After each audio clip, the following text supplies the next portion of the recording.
నమస్తే, నా పేరు డాక్టర్ లక్ష్మీ పూర్ణిమ, ఆయుర్వేదిక్ కన్సల్టెంట్ మెడి9.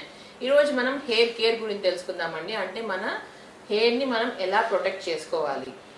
అందరికీ ఇప్పుడు ఏంటంటే హెయిర్ ఫాల్ ప్రాబ్లం అనేది మనము నార్మల్గా చూస్తూనే ఉంటామండి. ఎందుకంటే స్ట్రెస్ రిలేటెడ్, హార్మోన్ రిలేటెడ్, మనం డైలీ లైఫ్లో మన సైకిల్స్ ఎలా ఉంటుందనే దాన్ని బట్టి కూడా మన హెయిర్ ఫాల్ అనేది ఉంటుంది.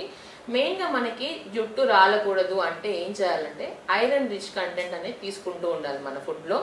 అలానే ఇంకా ఫ్రూట్స్ అనేవి ఎక్కువ తీసుకోవాలండి.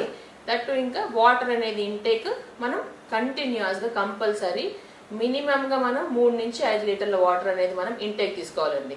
అలా చేస్తూ ఉంచినప్పుడు క్రమేణా వల్ల ఏంటంటే కొంతమందికి డాండ్రఫ్ అనేది ఉంటుంది. ఆ డాండ్రఫ్ ఉన్న వాళ్ళు ఏంటంటే పర్టికులర్గా ఆ డాండ్రఫ్ని ఎలా గెట్ రీడ్ చేసుకోవాలి, ఎలా తగ్గించుకోవాలి అనేది కంపల్సరీ చూసుకోవాల్సిన ఉంటుందండి కంపల్సరీ. ఎందుకంటే హెయిర్ ఫాల్కి ఒక రీజన్ కూడా డాండ్రఫ్ అండి. ఇంకొంతమంది ఏంటంటే కంటిన్యూస్గా హెయిర్ డైస్ వేయడము, కలర్స్ వేయడం అనేది ఇప్పుడు ఏంటంటే ఫ్యాషన్ అయిపోయింది. అవి కూడా ఏంటంటే అది కూడా ఒక కారణం ఉంటుంది మనకి హెయిర్ ఫాల్కి. కాబట్టి మనం ఏ చేసినా కూడా మన హెయిర్ ప్రొటెక్షన్కి మనం ఏం చేయాలి అంటే నార్మల్గా మినిమల్గా మనం ఇంట్లో ఏం చేస్తామండి, ఆయిల్ పెట్టడం. ఆయిల్ అనేది పెడుతూ ఉండాలి కంటిన్యూస్గా మనం హెయిర్కి. అలా ఆయిల్ పెట్టినప్పుడు ఏమవుతుందంటే మీకు స్కాల్ప్కి వెళ్ళినప్పుడు దాన్ని కొంచెం మసాజ్ చేసినప్పుడు ఏమవుతుందంటే మీకు సర్క్యులేషన్ అనేది పెరుగుతుంది స్కాల్ప్లో. అలా పెరిగినప్పుడు ఏంటంటే మనకి హెయిర్ అనేది రీగ్రోత్ అవ్వడానికి ఛాన్సెస్ అనేది ఉంటుందండి. అలా మనకి ఏంటంటే సర్క్యులేషన్ పెరగడం వల్లే మన హెయిర్ గ్రోత్ అనేది స్టార్ట్ అవుతుంది.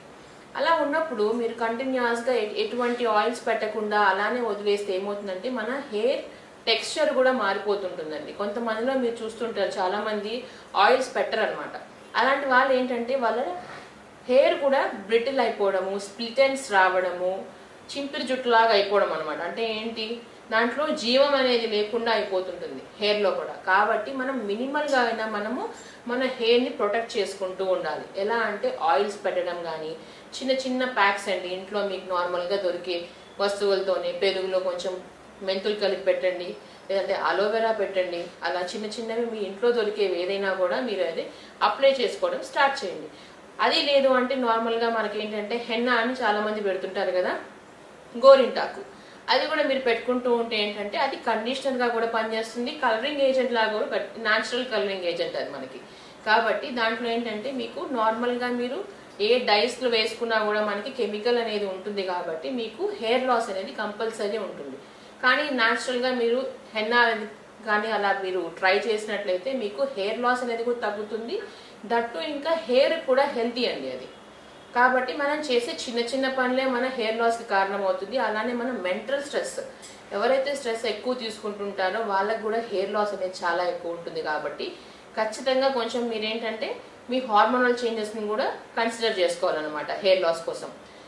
ఇలా మన డైటిక్ హ్యాబిట్స్, మన డైలీ రొటీన్స్, మన లైఫ్ స్టైల్సే మన హెయిర్ లాస్కి అనేది కారణం. కాబట్టి ఏదైతే మనము ఎక్కువగా స్ట్రెస్ అవుతున్నామో అట్లాంటి విషయాలు కొంచెం మీరు తగ్గించుకోవడము, లేదా డైటిక్ హ్యాబిట్స్లో ఎక్కువ స్పైసీ ఫుడ్ తినకపోవడము, వాటర్ ఇంటేక్ అనేది ఎక్కువ తీసుకోవడము, ఫ్రూట్స్ అనేది ఎక్కువ తీసుకోవడము, మెయిన్లీ ఐరన్ రిచ్ ఫుడ్ అనేది తీసుకుంటూ ఉంటే, ఇంకా డ్రై ఫ్రూట్స్ తీసుకుంటున్నా కూడా మీకు హెయిర్ లాస్ అనేది చాలా బాగా తగ్గుతుందండి.